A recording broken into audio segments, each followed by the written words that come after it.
Hi, guys.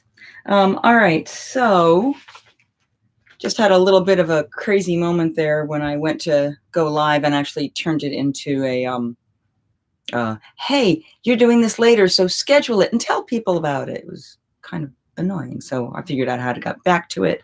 I'm not sure who is with me now, but if you are in, come and say hi. I'm gonna set everything up for now.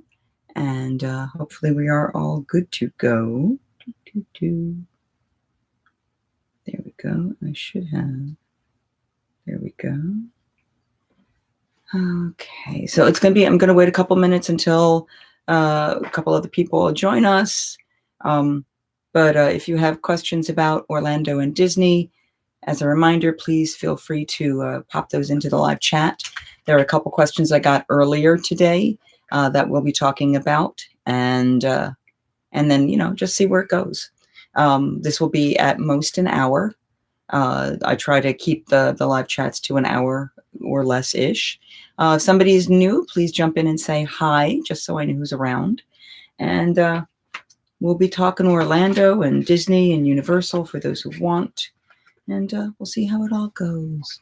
And then I will work to finishing my recap for those of you who follow me on my other stuff to make sure that that is posted. I'm only about partially through day 2. No, partially through day 1. I'm like halfway through day 1, so I've got quite a bit to finish writing and edit before I can get that live for you guys. Hello to whoever joined us. Please jump on in, say hi. I will be starting with the recappy information shortly, the following up on the questions, and we'll go from there.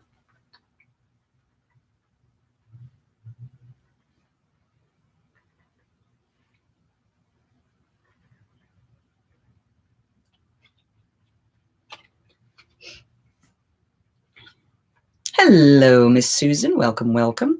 I'm just giving another moment or two before we start, and then we'll start addressing all of our questions. Hope you are having a lovely evening. I realized I started addressing all of your questions earlier today on Facebook, but I figured we can talk a little more detail here. See where we go from there. Give it just like another 30 seconds or so, and then we'll just start off, and when people get here, they get here. And if you have any additional questions, let me know. Let me do this. Just when I was about to reach for the laptop. Oh, we love the cats in the laps.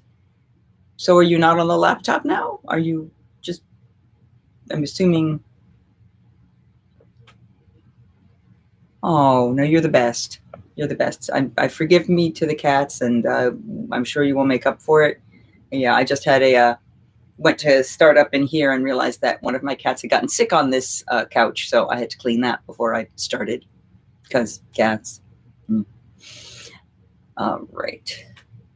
Yeah, well, no, they have the best timing, just to get you, just so they know you really love them and want to be with them. It's a whole mean trick.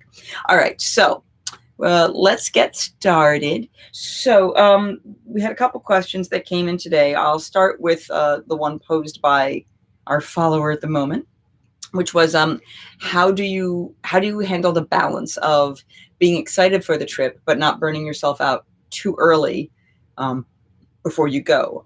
We are 362 days out, I believe, for our questioner, and she was asking basically what I do to not get too stressed out or get so excited that I burn myself out that I just don't care when I get there.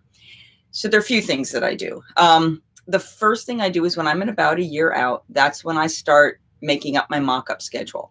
Because it's usually about a year because I know I'm going each year. And actually in some years I've had to start in advance depending on who I was going with. But I will start to break down. Hello, whoever's joined us, come in and say hi. I will start by looking at the number of days I have, looking at the number of days I'm going to be in the parks versus the number of days I'm just going to chill, which assumedly, if you've already gotten your tickets, you know what you're doing. And then kind of suss out and block out the days. So if you're, say, doing, you said, I think it's a 2-week trip, so that's 14 days, and maybe 3 days you're not doing some kind of a park. Then on those days, I'll do them like every 4 or 5 days. build out the Excel spreadsheet, go to the Undercover Tourist schedule calendar just to see on the days that I'm there, which are the best, which are the worst. And then I just kind of say, all right, these would be the days I'd go here. In a perfect world, what would the day look like? In my dream world, what would I be able to get done? Having done this long enough, I know that, like, okay, if I really want to do Seven Dwarfs Mine Train, even with the fast pass, it's still going to take an hour. If I want to do Haunted Mansion, I could get there first thing in the morning and do it in 20 minutes. You know, I mean, you kind of figure out your logistics of it.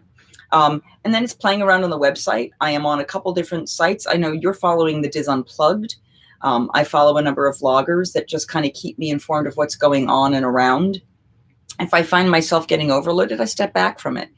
But it's usually what I do. I do my regular work. I do my regular days. And then when I just want to kind of detox, I pull up that spreadsheet and I fill out another couple moments on the days. Or I go, you know what, I would rather do this on this day. And, oh, I heard this new restaurant's going to be opening. But I start to block it out so that I know at 6 months that I'll be, or actually for you, I think it's a little more than 6 months because you can do the entirety of your trip. But I can start blocking the restaurants out that I want. Now, you were also talking about the concern of whether or not to go to Universal. So, as I mentioned, Undercover Tourist does a number of really good deals that you can follow and just look at them anywhere in that year before you actually go. You know, the pricing usually tends to go up around February. So you want to keep an eye out on these sites in January-ish before the price increase, even for later in the year in October, etc. Just make sure to look at your tickets when you get them. I know someone I know got the tickets and didn't realize they expired in May. They were able to exchange them because they never used them, but you do have to keep an eye out on dates on that. And hello, who has ever joined us, please feel free to come in and say hi. So after I kind of suss out that schedule and I figure out the meals, then I kind of plot the rest of the days.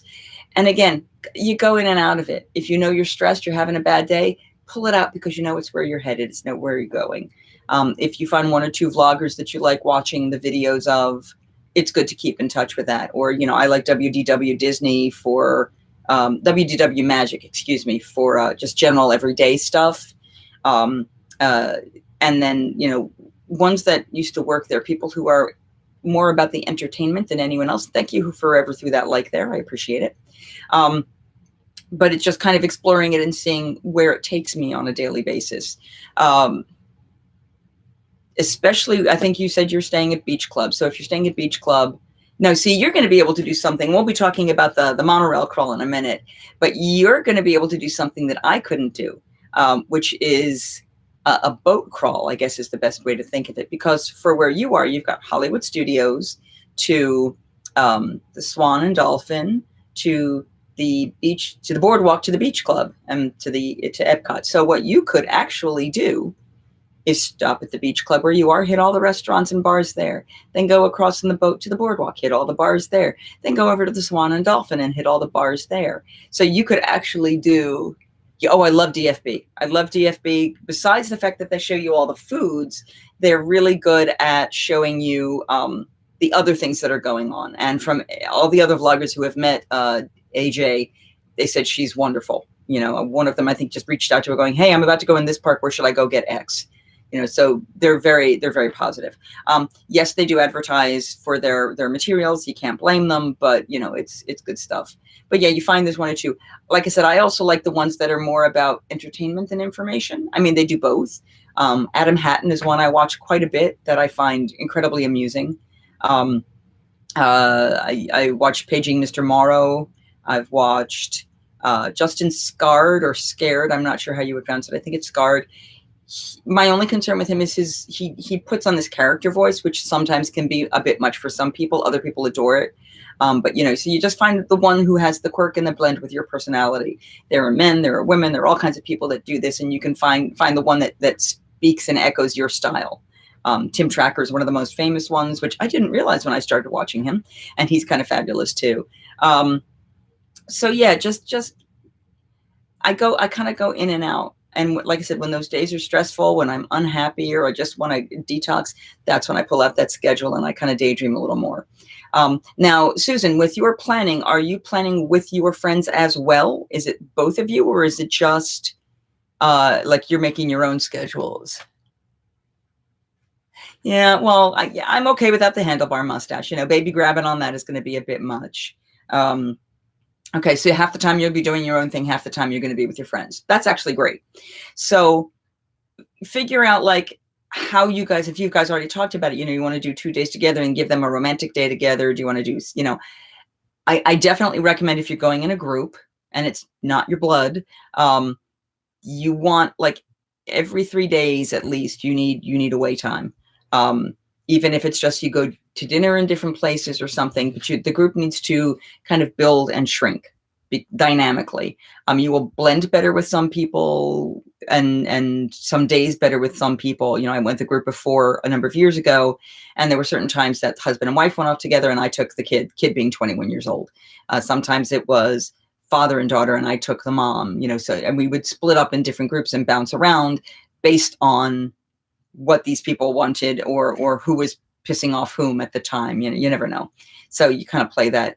Yeah. Well, and again, that's make out that perfect schedule and then know that, okay, well, this day I might not want to do Epcot. I'll drop the Epcot day over here because we're going to do that as a separate alone day. Or this is a day I know we're going to do together. The more you kind of get that dream place in your head, and then you keep changing it. For example, my dream schedule for this one, for this trip I'm doing in December was going to be, I was going to be doing dinner. I think I was looking at Monsieur Paul again for dinner, and then Takumi Tay opened and I went, yeah, I'm doing that. So right now it's a reservation for one, but I'm going to take myself Christmas Day Eve to Takumi Tay for dinner. Doing a lot of Asian food because the day before I'm going to be going with friends to Morimoto. Welcome and hello to whoever's joined us. Please jump in and say hi. We are answering questions about Orlando. It's a particular moment about Disney, and you are welcome to find out any questions you need. Let me not stretch my face out like that. I told them that I don't want to be the third wheel, and that's fair. I mean, and if they're good enough friends, you probably won't be a third wheel. But yeah, you want to go. You know what? And it might be nice for you to be proactive and say, this day I'm going to go on my own. You guys make whatever plans you are, but I'm taking this as a day for me. And it could be a day you decide to do Universal, or it could be a day at the pool. The beach club, if I remember, has an actual sand pool. So yeah, you definitely want to stay and try your pool out for at least a day. That could be the day you do the Mickey Not So Scary Halloween party I know you were talking about. You're also could be like a morning at the pool, and then at 11 o'clock or noon, go hit the Food and Wine Festival and spend your day eating around Epcot. You've got 2 weeks that gives you a lot of flexibility on what you can do. I highly recommend a day at Disney Springs, at least one, because, oh my God, the food's amazing there. If you're a foodie person, just absolutely fabulous. Okay. So you guys are actually going. So you've started a schedule, and there's some days they want to go Animal Kingdom and you want to do Hollywood Studios or something like that. I assume that's what you're talking about. That's actually terrific. That's a great way to do it. And then, there are certain activities that you guys might want to do together. And when I went to Italy years ago, one of the things that I did, I met up with a couple who I've bonded with. I'm actually still friends with them. I love them to death. But when I had planned my trip out before they got there, I had my trip separate. And they had their own trips separate, and we did our days separately.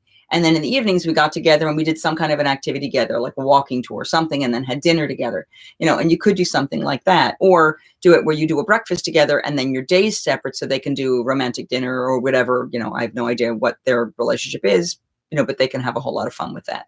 So you've got a lot of opportunity to kind of play. Okay. Let me know if that answered your question, or if there's some other, any follow-up questions you have to that specifically. And we can talk more about the trips, etc., just so that we know what's going on there. Doing that a lot. Yeah, and I think that's a great idea, especially if you guys have the dining plan. You've got the regular dining plan. Do a casual sit-down one day, and then a fancier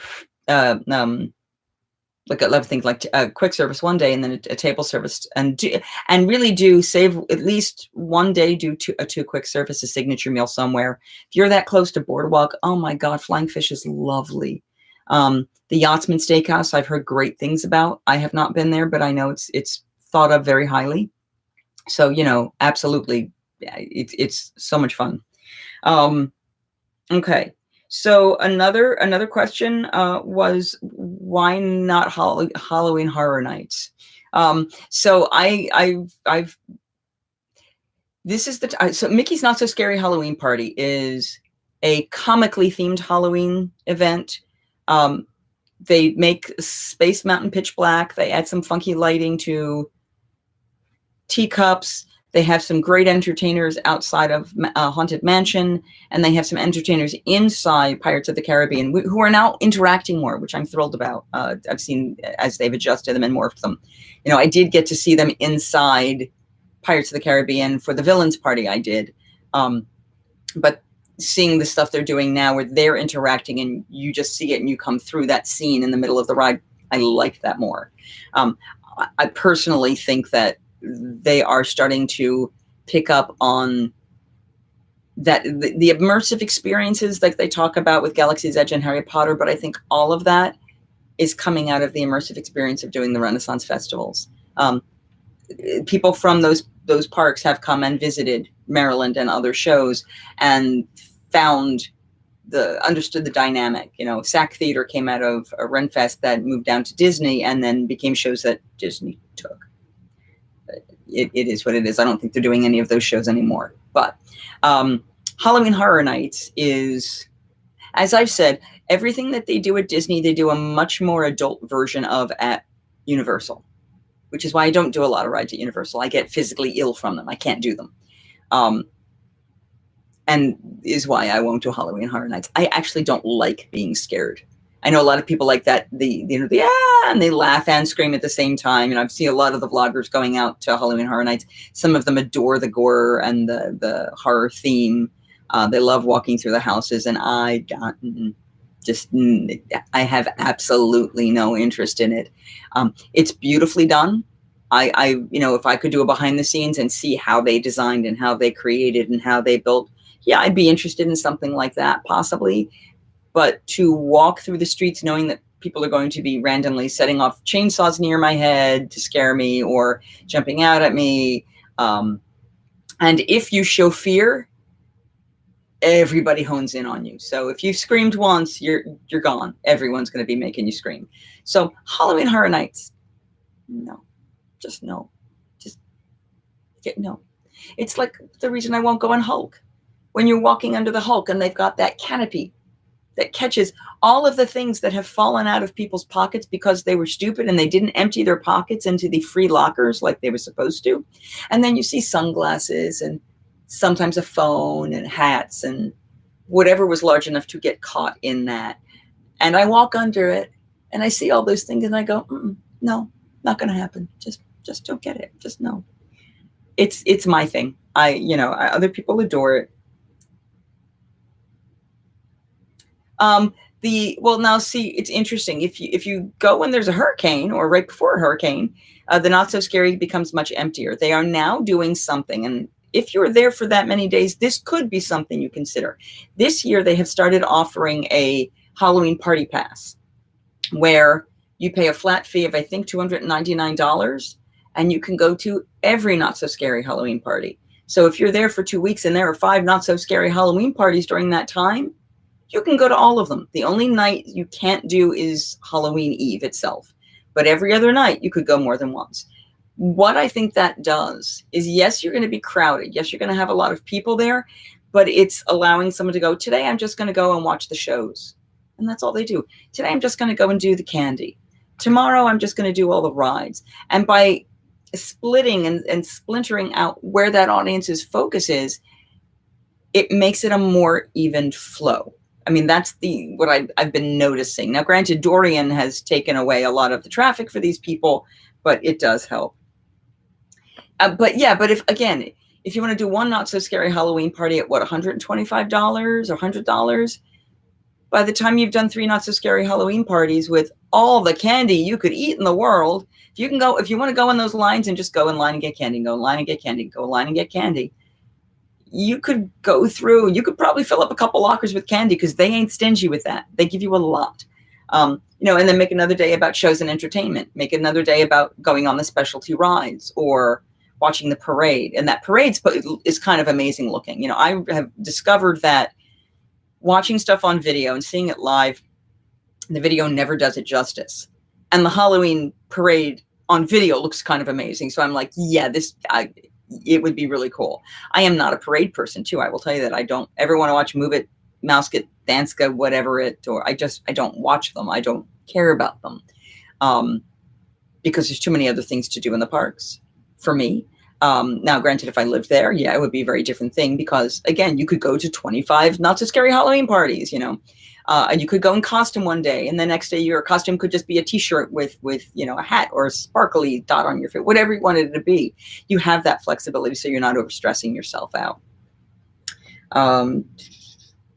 Yeah, and again for the characters. Now, one of the other things for you, not so scary, I think you're allowed in the park at 4:00, and they start offering the ability for you to get in lines for the Summer Harder to get people early. So you could get there right at the party at 4:00 and get in line and see Jack and female Jack and not Nightmare Before Christmas people. Like I said, Halloween. You could go to get in line for the Seven Dwarves, because that's always a big line because they're never all together except for things like this. So you could go, you could make that plan for yourself to go in ahead and make the fun happen. But the Halloween Horror Nights, the only good thing is all the rides are open. And if I wanted to skip the lines, because the regular rides pretty much don't have lines. Like you could go into the Harry Potter area and just walk around, but it's only that one side. It's only the Universal Studios side. Nothing is happening on the other side. Or they have regular park hours, but they still close early so that all the focus is on the Halloween Horror Nights. So you can't do the train, but you can do a lot of the other stuff. Give me a sec here. So does anyone else have any questions about Halloween Horror Nights or the Not So Scary Halloween Party before I go on to the next question? I would. It won't help me because the park passes are already included in my package, but you only pay for the party. Show up when it starts. True. Well, like I said, how many days are you staying there versus how many days do you have park tickets? Are you doing 14 days staying of hotel room and 10 ticket days? So it's 14 for 14. So you could go in and out of the parks, every park, no matter what, every day wouldn't affect you. So I'm going to recommend for you to do a little more sleeping in nights, sleeping in mornings, like do a couple really, really late nights when the park lines are empty. And then the next day sleep in and do a normal day. And then the next day get up really early and do the like Galaxy's Edge, oh my God, 6 o'clock thing. And get there stupid early and do those experiences, or do Animal Kingdom for extra magic hours, do those early hours, and then switch it back. You have that flexibility, and that's nice. And you could do a sleep by the pool for half a day, and then at 6 o'clock go into Epcot and do food and wine until they close out the park, and then go over to something else. It depends on how late the hours are. Do you think they'll still be doing the 6 a.m. a year from now? Oh, yeah, no, they probably won't. They will probably still do an extra magic hour for Hollywood Studios for a while. That is my guess. I know they're doing those specialty 6 a.m. hours, I think, through November, and then they're starting to switch it back around. So I don't know. Hello, name over here. Hello, Vedette. How are you? I think that that they will still do, like, if the park opens at 9, they'll probably still do 8 o'clock extra magic hours for a while, is my guess. But they're not going to do the 6 a.m.s, I think, for too much longer. I think that will be overkill for them. Any other questions about Not So Scary versus and EMH and all that fun stuff? Cool. Okay. So the other question that I got was to talk about the drinking around the monorail tour. We've already kind of talked a little bit about drinking around the world. I've done that in the past. And I might do a more detailed one about that, although I can only really speak to that on like the holiday season versus the food and wine time, which I don't think you could physically drink around every single country in food and wine without dying from alcohol poisoning if you're doing alcoholic beverages. So with that in mind, the other one they talk about is the monorail crawl.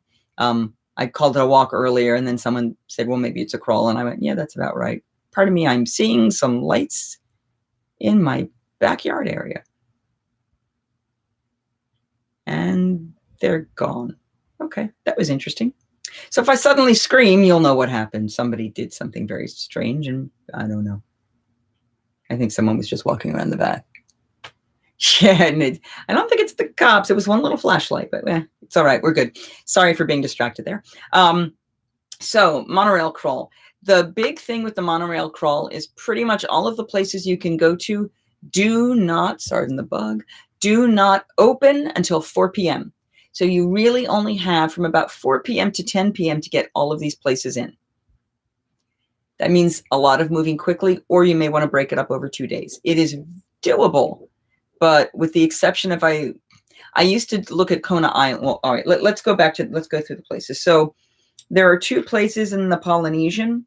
There, I'm not counting pool bars, by the way, because pool bars, if you're not staying at that property, a lot of times you're not even allowed in the pool. So not pool bars, but the actual sit-down restaurant lounges and bars. So you've got the Polynesian, there's 2 locations. You've got the Contemporary, there's 3 locations. You've got the Grand Floridian, and there's 3 locations, one of which is currently closed, but we'll be talking about that. So I would recommend starting casually.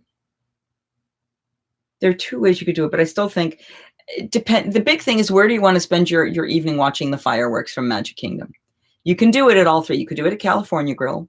You could do it on the beach of the Polynesian over by Trader Sam's Lounge, or you could do it at the outside of Narcoosseous, which is a Grand Floridian. Any of those options work. And I've done 2 of them. I've not done the Polynesian one yet, but I've done the other 2. And they're both lovely. They pipe the music in. It's a great experience. So personally, I would start over at Tambu Lounge in the Polynesian. That's the one that does open a little earlier. They don't serve food until later in the day, which is kind of disturbing to me. But they're Polynesian type lounge. Their most famous drink is the Lapu Lapu, which is an entire pineapple filled with like 5 different types of rum and other juices and things, and it's kind of insane. I would not personally start on that myself, because you're only on drink 1 at that point. You got a ways to go. I have really enjoyed the ginger beer they have there, so I've done a dark and stormy there, or a Mai Tai, something that's traditionally Hawaiian or tropical beverage-wise is going to be my recommendation. If you are there when there was food being served, the last time I was there, the ribs they had were really good. The chicken wings were very good. I am limited on what I can eat, as you all know, because I'm gluten-free, and there are certain things that would make me ill, so I just don't touch them. But at that point, when I had them before, they were lovely. The menu may have adjusted. And like I said, the last time I was there, we could just get drinks. Oh, and the pina colada they have there, standard pina colada, was actually very refreshing. Someone else had gotten one, and I got a taste of that. So very much recommend that. So I would say start with Tambu Lounge. Then when you, at about 3 o'clock-ish maybe, so you can chill and relax. Then go downstairs to find Trader Sam's Grotto. They have a lounge and a grotto. You can do inside or outside, depending on the weather and if you want the entertainment. Personally, if there's room, go inside to the lounge. Okay, so depending on where you sit, your chairs may start moving up and down. Depending on what drinks you order, things will happen. If you get a dark and stormy, the pictures on the wall will get dark and stormy. If you get the Aoa, I believe the goddess on the wall starts chanting at you, and its drums start playing, and there are all kinds of different things. And you can purchase souvenir glass versions of all of these drinks. Some of them are very crazy, some of them are, but they're all expensive when you get the specialty cup. You don't have to, you can just get the drink. That's all I've ever done. They'll give it to you in the cup, and then you don't take the cup home, and that works fine for me personally. Very tasty stuff. Like I said, I've gotten the hippopotami tai, I think is what it was. I've had the dark and stormy. I did not eat there. There are snacks and foods which you could get. My only problem was I don't think there was anything that was okay for me to eat. So I can't tell you anything about the foods there, but there are some snacks, like 3 or 4 different snack kind of things you can get. And I do recommend getting food to share, because if you're doing a lot of fluid coming into your body and food, it's a lot.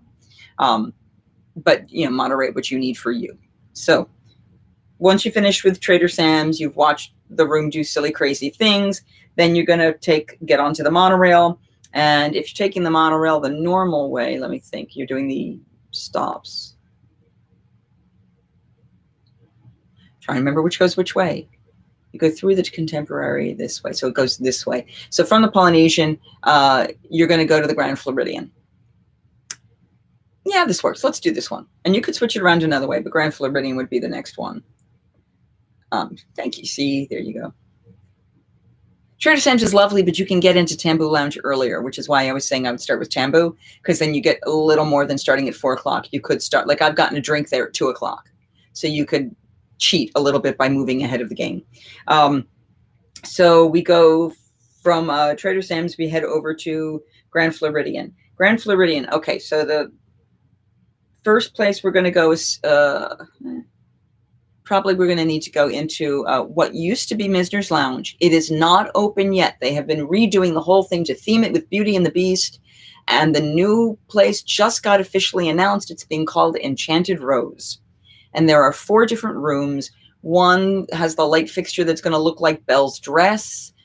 There's one that's going to be very French antiques and hard woods and kind of, more manly, castle-y dark, So it's going to be really, really elegant. The food options they've talked about, there are a couple interesting things. And the drinks are really cool sounding. There's like something that uses gin and creme de violette and lavender tea, I think, in there. It's like a really weird combination. There was one that uses rose vodka and something else that was really good.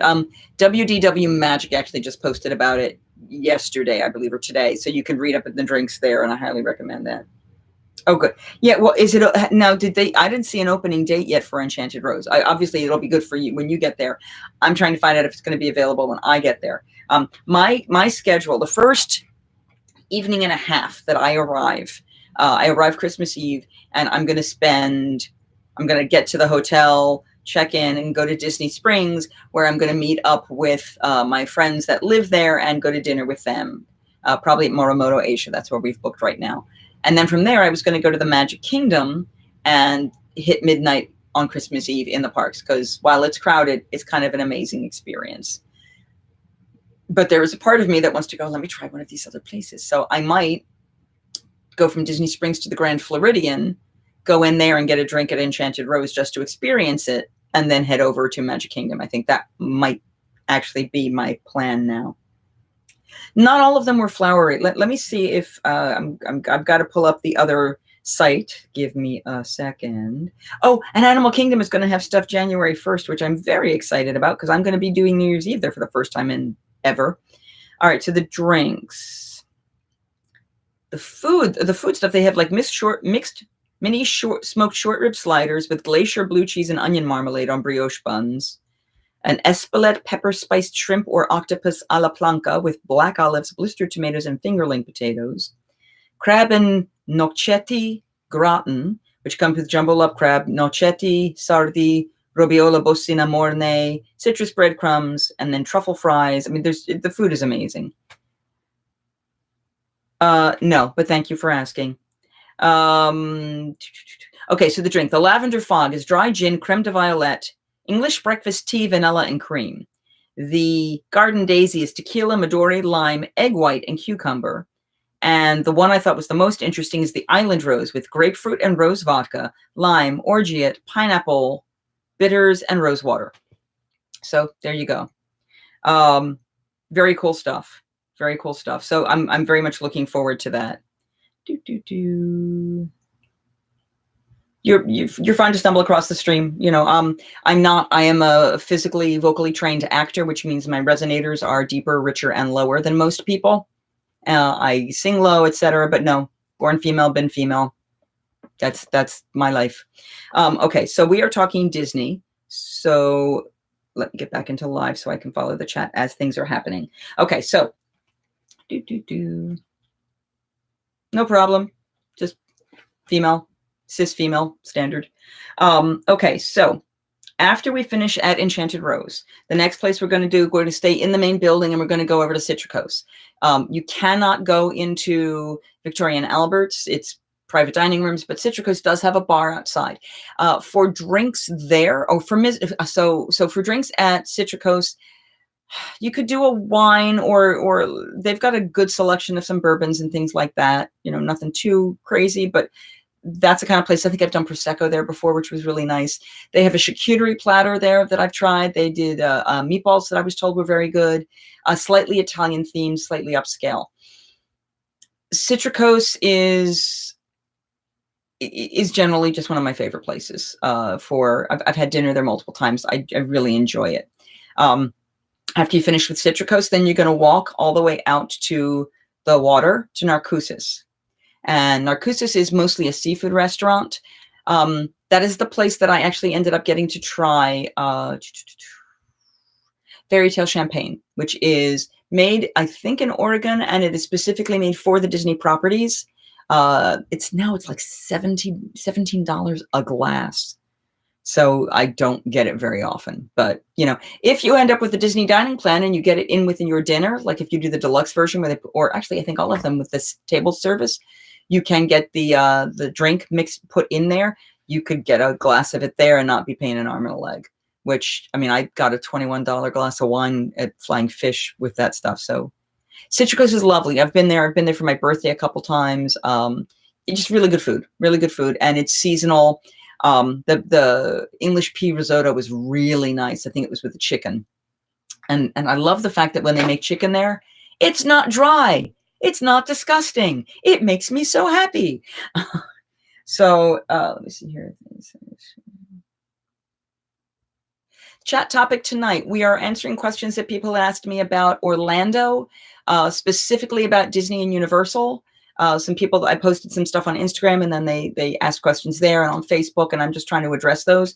The one we're talking about right now is what I would recommend on the monorail crawl, which is if you are of age to drink, that you would start at one of the 3 resorts around the monorail, the Polynesian, the Contemporary, the Grand Floridian, and stop and drink and eat at every single bar that's there. Now, please understand, don't get drunk and sick and disgusting.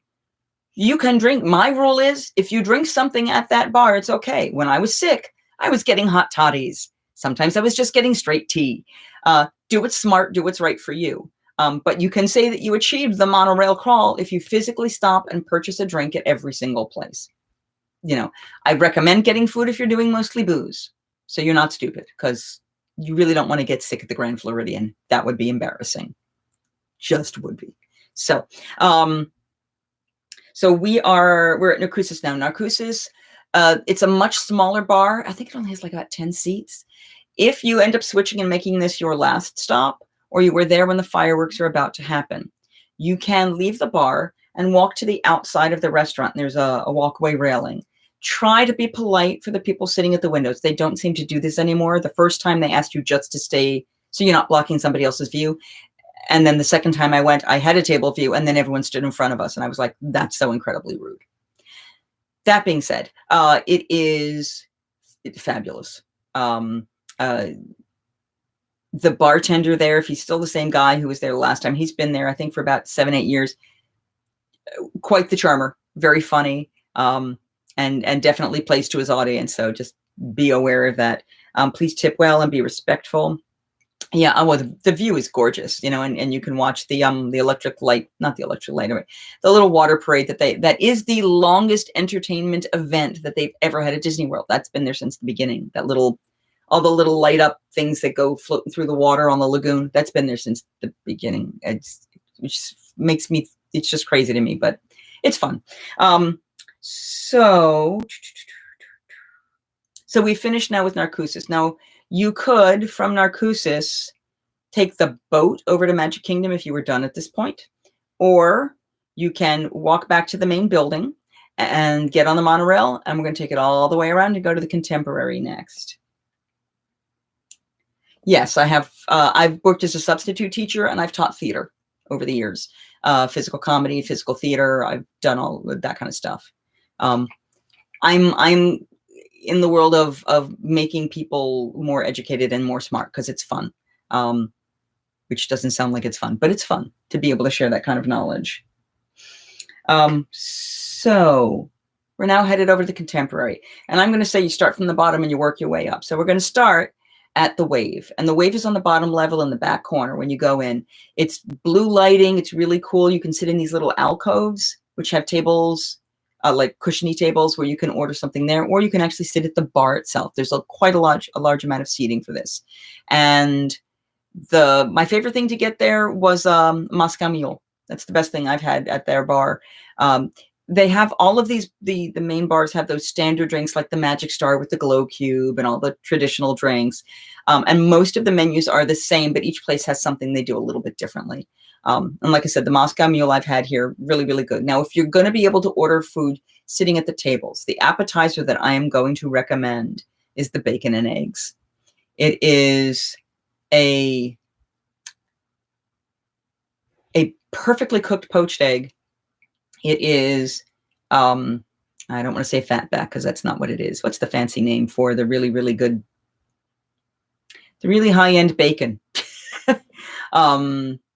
Someone probably knows this and it will show up. Oh, that sounds nice. Yeah, the Wave is just, it's an inside place, so it's kind of nice. And got a drink there. But the bacon and eggs is one of the best appetizers I've ever had. And it's served over cheddar grits. God, why can I not remember that phrase? It's like it'll come to me later. Like at 3 o'clock in the morning, I'm going to go, oh my God, it was called this. I mean, oh, well. So after you go to the Wave, then you're going to go up and you go up to the 4th floor, right? Wait, no, I believe it's the second floor. Second floor is the entrance to California Grill. No, so I think you're going up one more. You're going to go to the outer Wave. That's on the level where Chef Mickey's is. That's the level where Contempo Cafe is, all of their quick service. There's shopping on that level. That's where you can see the Christmas, their version of the Christmas gingerbread building with the hidden Olaf's and Mickey's in it. But that's that main level. It's a floor away from the monorail. The monorail's one flight up from there. And here, the outer rim is on the far back side of the Contemporary. So you're facing not the lagoon, but the outer bay. This is my least favorite place to go. The drinks are fine, nothing exciting. You can get your Magic Star, you can get your bourbon drinks, you can get whatever you want to drink there.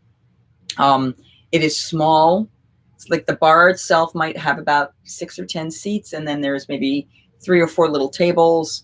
It doesn't do a whole lot of activity, but it's cool. You know, you can get a drink there. It's lovely. And then you go back down to the 2nd floor so that you can go over to the California Grill and ask to go up to the top level for drinks. The bar, if it's not the holiday, you have a lot more space to do this. During the Christmas season, the whole center area, which is normally a bar, becomes actual tables for people to have dinner. And you can't quite do the casual walk up you normally would. For when you're going, Susan, I think you'll be fine. So California Grill. And if you have been before, let me know. It is really yummy food. The most famous appetizer that I would say, if you're not gluten-free to get, is the one huge ravioli. I think it's a goat cheese ravioli.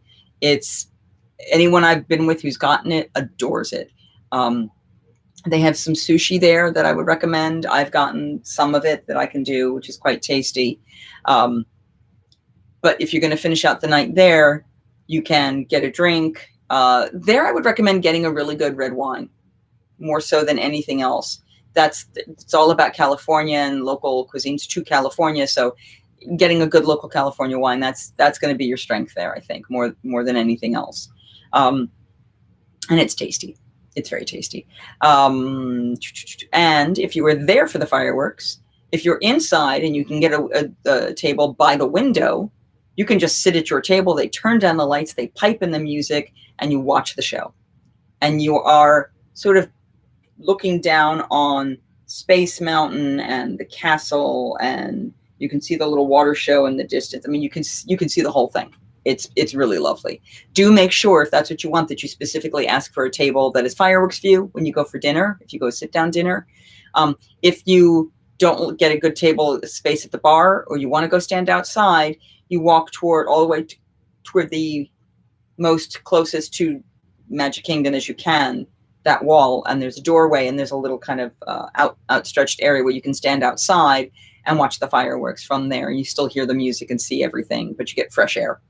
In the winter, I was very happy to sit at my table. They will not serve food during that time. Just as a side note, during the actual fireworks, there will not be service. So make sure if you are ordering, get your order in before then, and hopefully get your food before then, and you'll be good. I lost my place here. CG, and that, yeah. Good, yeah. Everyone loves that ravioli. Everyone I've been with that has gotten that. That's the thing they've loved. Some people have gotten some other dishes over the years and not been as happy with them. So luckily, we do well with what we got.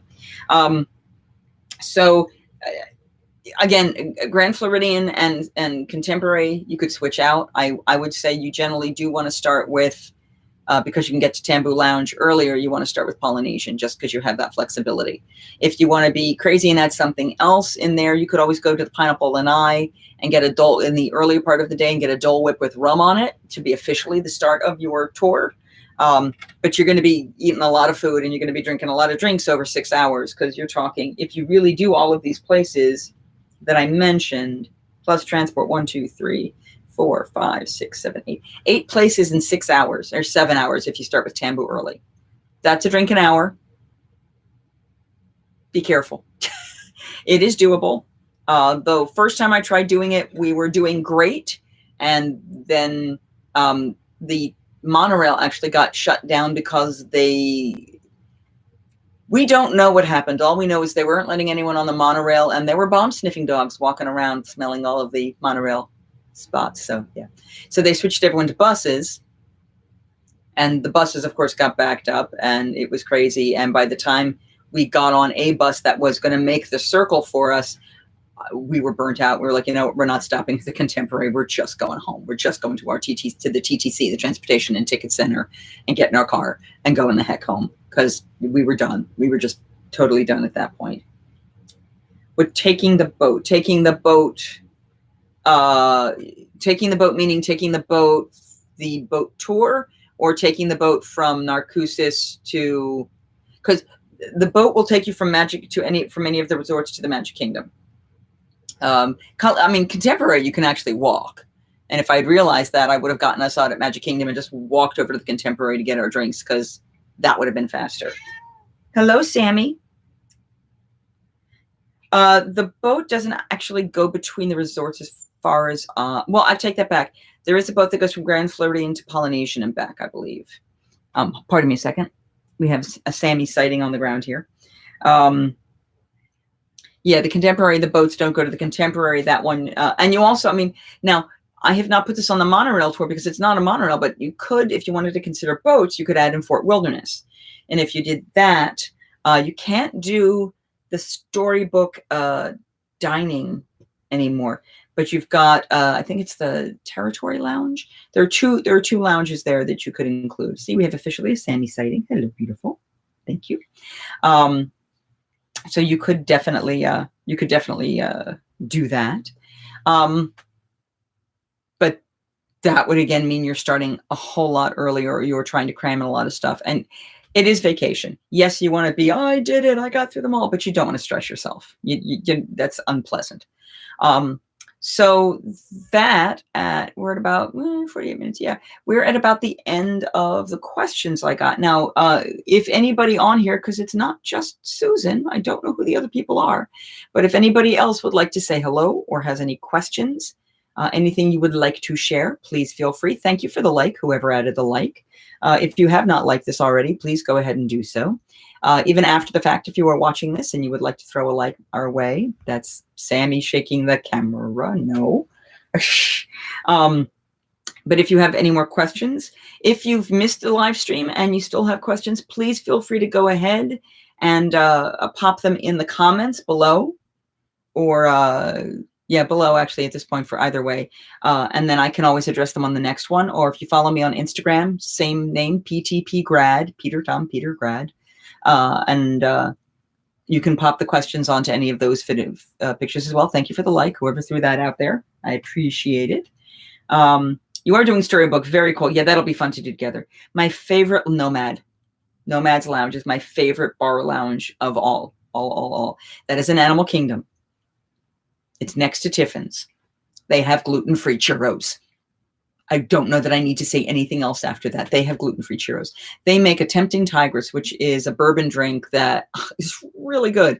Now, I am not celiac, and they also have said that distilled spirits, supposedly, even though they may have had celiac-based type, gluten type ingredients, when they're processed in the distillation process, it takes out whatever's supposed to make me sick. I've not gotten sick from it, but again, minor for me. Oh, you haven't been to Nomads yet, Susan? Oh, God, you're going to love it. The drinks are lovely. I recommend, if you can, if you're doing an Animal Kingdom day, plan that to be your lunch if you can. Or, you could do Tiffin's, or you could do Satuli Canteen for your main meal and then come and do dessert over at the Nomads Lounge. But get there like early when they open and sit outside. And if you walk around to the outer edge, there are these U-shaped couches, and you can literally just lay back and lounge on the couch, and oh my God, it's so yummy and comfortable and wonderful, and it makes me happy, and I want to go back. If I look at my schedule of what I'm looking at for this next trip, yeah, I'm going to be definitely going back there, which I'm excited about. Yeah, it really is. And it's peaceful. And you see the edge of Pandora in the distance, and they have this really cool track of music. Joe Shelby, who follows this sometimes, he ended up posting a link on my page, I believe, that was all about like the different music tracks. They have like the running loop of music that each of these different parks have. And they have Tiffin's, they have a lounge, and it's just kind of chill, kind of relaxing music. It's, oh God, it's so nice. It's so nice. And it's a great way to and you can sit inside too, but I love those outside chairs. All right. So what I'm going to do right now, cause I had it open. Let me see. I'm not going to be able to see the screen in front here for a second. What I'm doing is of what I have tentatively gotten planned for my trip. I have some stuff that are floating up in the air. If the space restaurant becomes available, some of the stuff I had planned is absolutely going away because space restaurant. All right, so my eyesight is crappy and not what it used to be. But so the first day I'm hitting Morimoto Asia for Christmas dinner. The next day I'm hitting Satuli for lunch, Nomads for my sugary snack. And then I'm doing dinner that night at Takumi Very excited, very excited. Next day, we're hitting Universal. I've got Toothsome because it's a chocolate restaurant and we're going to have a kid with us. And then for lunch, we're doing Cowfish, which is burgers and sushi. And Cowfish is actually my favorite restaurant over at Universal. They have a new one called Big Grill, which we will be trying out on this trip. We'll see if we like it, but that is by far my favorite. Let me make sure I'm watching here. Not yet. Okay, good. Then the special thing that we're doing on the 27th, I don't have all the details yet. I'm hoping we can get the space restaurant. Don't know. That night, we're going to be going to Disney Springs and going to Raglan Road because one of the people I'm going with is an Irish music performer, because that will be fun. Next day, we're going to be back in Harry Potter World. We're going to go to the Three Broomsticks. They do they have some more gluten-free options for lunch, and they do have a feast, which is like chicken and veggies and things that, is made for like 4 or 5 people. And we might see about getting that, which would be great for me. We'll see what happens for them. We're going to call it an early day, hang out at the pool where we're staying for a little while, which is not a Disney property for that day. And then we're going to head back to Disney Springs, and we're going to go there. Right now scheduled to go to the Boathouse for a very late dinner. They're going to T-Rex for a very late dinner. I'm going to Boathouse.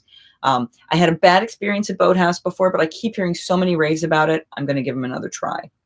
The next day, if we don't do Epcot on the special day, we're going to be doing, and we can't get the space restaurant, we're going to do Garden Grill. I've heard great things about Garden Grill, which is a all-you-can partake of, sitting at a table with Chip and Dale and Mickey coming to visit. Food's good. Character interactions are great. And then that night for dinner, we're going to have dinner at the Hacienda San Angel, which is on the water in Mexico, so we can watch the fireworks. Then the next day, we're back at Universal. We're going to go to Mythos in the morning. We're going to go to Big Fire, which is the new restaurant. Mythos tries to still run on its laurels of being the best restaurant ever. It is the coldest restaurant in Universal by far. I mean, I will walk out of there after an hour and a half. I'm shivering.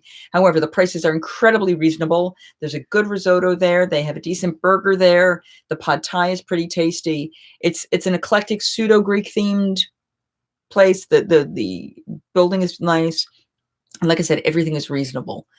Big Fire is the new restaurant. I've heard mixed things about it, but I am going to give it a try, see what it's like. And then on the last day, we're going to have dinner at Yak and Yeti. Again, one I was okay with, but not thrilled about. But I've heard so many good feedback from people about how much they love it. I'm going to give it one more try. And then that night for dinner, because my cohorts are all about Americana stick to your rib stuff, we're going to go hit Liberty Tree Tavern for dinner, where they do a Thanksgiving dinner. And when they heard Thanksgiving dinner on Christmas week, yay! So we're going to do that. So those are the restaurants I have right now. Again, at any given moment, any of this stuff could switch or morph around as other things change.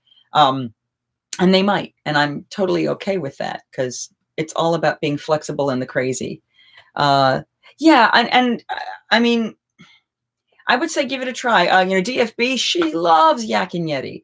A couple other people I follow love Yak and Yeti.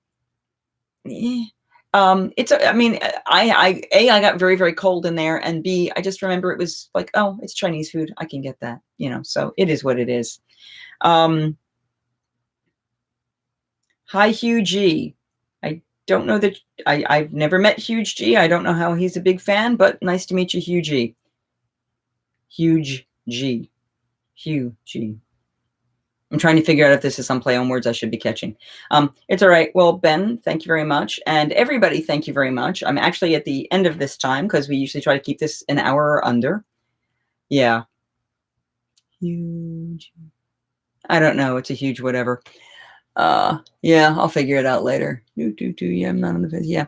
Yeah. But thank you, ladies and gentlemen. I hope you had a great time. If you do have more questions that you want the answers to, drop them all below, and I'll be able to answer them the next time. Or you can, like I said, put the questions on Instagram or on my Facebook.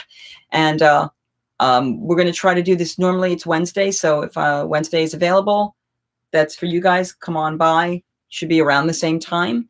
And we'll see where everything goes. Thank you so much. I hope I helped. If you've liked this, give me a thumbs up. If you want to follow the next time I do this, hit subscribe. You can always check out my other vlogs, other advice on how to plan trips. Or if you want to just see the trips I've been on and the crazy silliness that is me waxing poetical in parks, please feel free to do so. I hope you had a great night. I'm having a good time. And I think we're at the end for this time. I'll see you next time. And yeah, I don't have a tagline.